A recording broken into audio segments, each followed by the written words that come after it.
బొట్టు పెట్టించుకుంటారా? లేదు. ఎందుకు?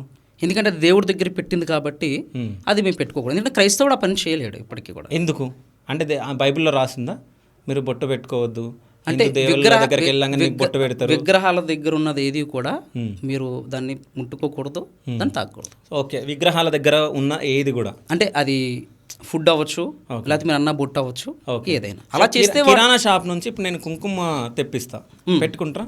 ఎక్కడి నుంచి? కిరాణా షాప్ నుంచి. కిరాణా షాప్ నుంచి మా కుంకుమ ప్యాకెట్ తెప్పిస్తా, ఒక డబ్బా తెప్పిస్తా, బొట్టు పెట్టుకుంటా. నేను నా శరీరాన్ని దేవుడికి అర్పించాను.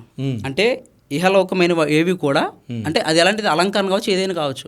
I don't want apply. So అలంకరణ చేసుకోరు అంటే అది నాకు ఇష్టమైంది, నాకు నచ్చితే పెట్టుకుంటే అది మానేస్తాను. అది ఎవరో పెట్టుకోవడం అంటే నేను ఎలా పెట్టుకుంటాను? ఓకే. సో అలంకరణ అయినా బొట్టు ఒకటే? ఏది బ్రదర్?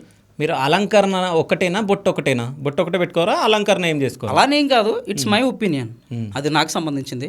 అది నాకు ఏది సూటబుల్గా ఉంటే, అది నేను ఏది నాకు యూస్ఫుల్గా ఉంటే అది చేస్తాను.